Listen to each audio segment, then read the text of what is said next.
In this video, I'm going to show you how to download fonts from one of the free font websites that I have provided for you. In this case, I'm using DaFont. And then once downloaded, how you are going to load that so that you can use it in your project. So here I am on the DaFont website, and I'm clicked a basic serif font category. From there, I want to preview my two letters, which are M and S. So you type them in the preview window and click Submit. I now have a display of the two letters for consideration. So I'm going to scroll through here and find a font that I like. So I think I'm going to pick, this one looks interesting. And I'm going to click the download button. It's going to ask me if I want to download it or open it. I'm going to save the file. I'm going to click OK, and I'm going to save it to my desktop. Actually, you should save it into your project folder. So in this case, I'm on my own personal computer. I'm going to click Documents, and then I'm going to find my letter forms folder. And I think I'm going to create a new folder and call it Fonts because I'm going to download probably more than one. So I'm going to suggest you do the same. Click the Create a New Folder button and save it there.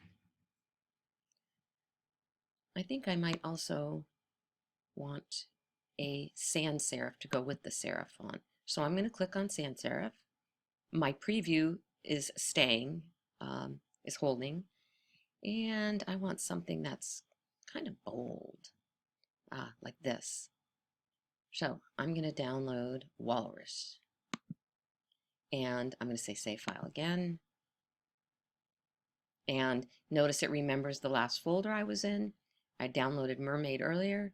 That's where I want to save Walrus. Oh, two animals, water animals. That's interesting. Okay, so now I'm done. I'm going to get out of this window. And next thing I have to do is load that font.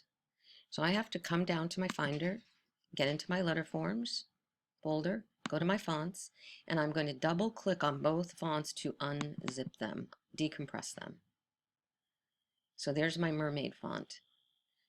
The Mermaid font, it looks like, is a TTF. That stands for a True Type font.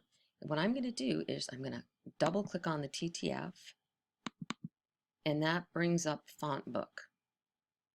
And when Font Book comes up, I have the option to install it.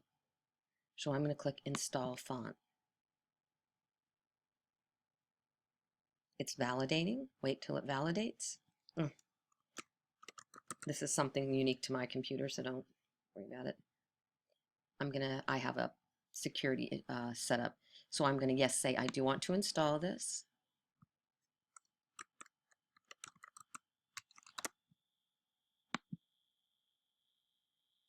And it installed that font. And you're going to have to do that with each one. So I'm only going to install one Mermaid. Now I'm going to come and decompress Walrus and install Walrus. Now that both fonts are installed, I'm going to come back to Illustrator, and I'm going to create my second letter form composition. But this time I'm going to play around not only with the two letter forms, but I'm going to change the color of the ground. But first, let's change our letters. I'm going to take my M. Now it is not outlined. It is in the font format. I'm going to come over here to my character panel that I had pulled out earlier, and I'm going to look for Walrus. Notice if I click here and I just start to type, spell Walrus, I don't know, W.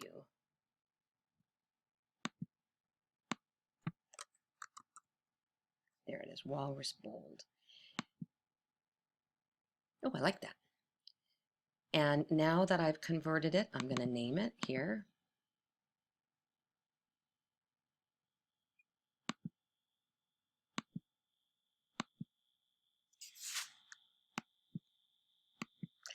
Actually, I'm going to create an outline first because this is is not, it's getting confused. Okay, so I'm going to say object type, create outlines, and now it's going to let me get to this bottom level. And I'm going to double click here, and I'm going to say the M is walrus, and the S is mermaid. Okay, I'm going to come up and select the, I know I'm selecting the L here because there's a line under it. That means it's the font. And I'm going to come back to my character panel and type in mermaid.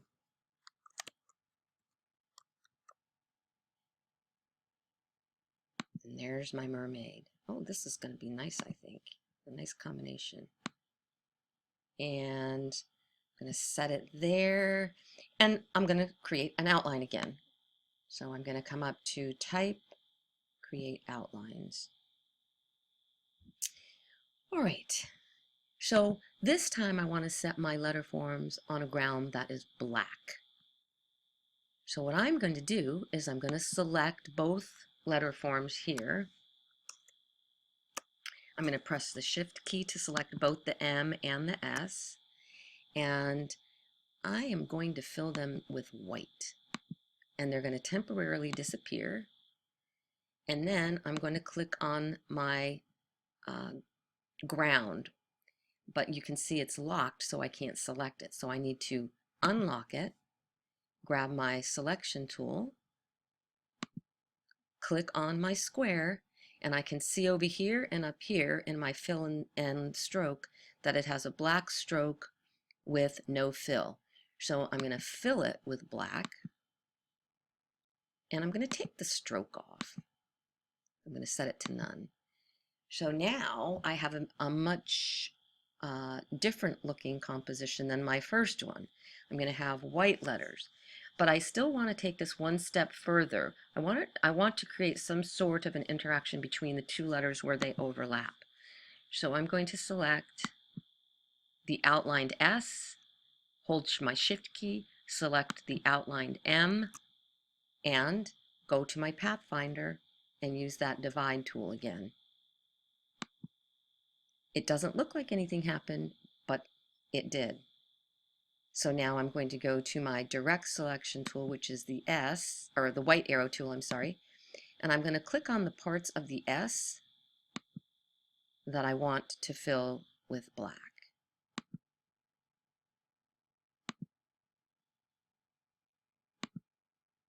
So now when I deselect this, and you know what, this actually, I think this is supposed to be part of the M. So I'm going to, oh no, it's not, I guess.